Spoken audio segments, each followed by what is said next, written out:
archetype of Star Wars. So it's really giving you the keys to be part of the underworld, part of the galaxy of Star Wars on your terms. I love the sound of it, because you're right, this is a brand new experience for a lot of players. We've had tales about Force Wielders before, but the Scoundrel, so important to Star Wars in general, and now to finally play as one is incredible. And we've seen a bit of Toshara, we've seen a bit of Tatooine. You've picked some great locations for the game, but now we're going to get a little look at the planet Akiva, right? Yes, absolutely. So this is the first time we really dive into Akiva. And Akiva was only ever featured in a series of books called Aftermath. So we're the first to take those words and to transform them into something lush, beautiful, complex. Yeah. And complex not just in scenery, but also in the politics, the dynamics that are happening. You'll be able to see while Kay runs around the streets of Mira, the main city. It's very beautiful. It's gorgeous. Yeah. But it's also corrupt. And you'll see that there's stormtroopers, there's an Empire presence, and the Pikes and the Hutts are also fighting it out. So Empires and Syndicate presence within the city, within the planet as a whole. Well, we'll get onto the Syndicate in just a sec, but as I've heard from you before, speaking about the game, one thing your team's really proud of in particular with Star Wars Outlaws is those hubs of where Kay can get her intel, and that all starts with cantinas. Now, the cantinas that we have on Akiva, very different to the ones we have on Tatooine. Tell me a bit about how you go in designing these to make sure they feel like Star Wars cantinas, but also reflective of the planet or moon that they're on. Absolutely. So the cantina is this flashpoint of everything that makes Star Wars special. And the approach, the design philosophy that we worked with Lucasfilm Games really allowed us to understand the simplicity, relatability, and yet difference that all of these locations can take. So, for example, in the real world, you have jazz bars, you have Korean barbecues, you have all of these different types of location. So each one of these had to have a different type of vibe. Here in Akiva, it's a tropical tiki bar. So that's the vibe that we were going for there. Sounds great, and it's obviously a great place to meet up with these crime syndicates and get some jobs. How do they make an impact on the game? So, of course, this is a game about the underworld of Star Wars. And there are 4 main syndicates. There's maybe more, but there are 4 main syndicates that you'll be dealing with. The Pikes, the Hutts, the Ashiga clan that we created with Lucasfilm Games, and the Crimson Dawn. And you, as an outlaw, are going to be able to work on your reputation with each one of those.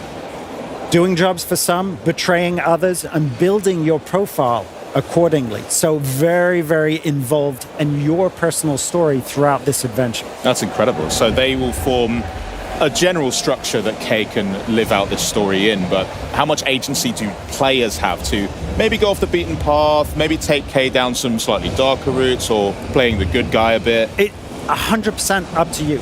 So for example, here, this is the first time we ever show this quest. And it's a quest where you've landed in Akiva, your main focus is to go pick up a droid smith. A droid smith that you need to pull off this heist that we've been talking about. 157 million credits, that's a lot of credits. Not bad, yeah. And to do that, you're going to have to upgrade your equipment, which we're doing there. We're making sure that your loadout is the right one. You jump on your speeder, and you'll be able to be distracted by curiosity on the way. So you're speeding off, you're on the way. It's quite a journey, and on that journey, you're going to be able to do jumps, tricks. Nice. The bike is based on a motocross, so it feels visceral as well. Right. And you'll be able to come across different things. Like here we have an Imperial shuttle landing. Do you go and mingle with those people? Do you mess around with the Empire at this point? Or do you save it for a little bit later on? Because guess what? That droidsmith, he's going to be located in an Imperial compound. Oh, just our luck. Just our luck. Well, how well equipped can the player be to tackle... That's not a compound, that's a fortress. I mean, what does Kay bring to the table to be able to deal with these kind of scenarios? Well, she's got to have the equipment to be able to do that. And that starts off with things like your binoculars to be able to scope the different opportunities. There's not just one way in, there are several ways in. the surest way to meet a very certain end is to go in guns blazing, because this is the Empire we're talking about. Yeah. So it's a massive force in front of you. We're going to go stealth. Okay. And binoculars, one thing, blaster, another, Nyx, incredibly important. Let's just have a taste of how Kay uses Nyx. Okay. She's going to be sending me across and attacking, clawing the hell out of that stormtrooper. I feel bad for the guy. You shouldn't. He's there.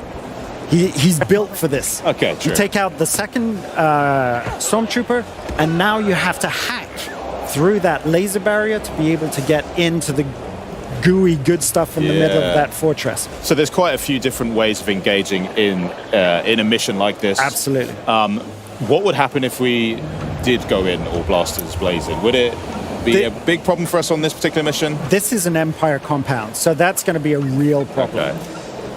I'll take your advice on One of the conditions is that you don't set off the alarm, because if the alarm sets off, you're going to shut down that compound. Fair enough. You may revisit the compound later on to be able to steal more stuff and to really find all of the treasures. And there, you can do it the way you want. But ATSTs guarding the door, you've got a blaster and Nyx. Do you really want to put yourself in that sort of situation? I could take my chances, honestly.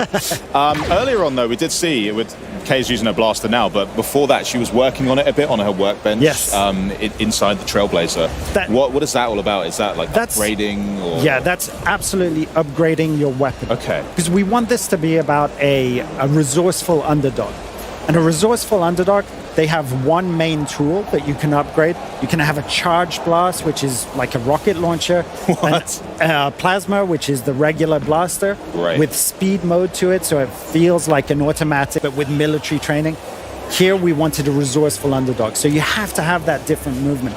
But all of those mannerisms and that sort of swagger that you see there, that's Umberly, who brought that to the character, and she'll be able to tell you all about it. Okay, great. I'll make sure to. One thing that I want to point out as well, we did just talk about the blaster a little bit. We're getting to see some of the action over there. Nice shot, by the way.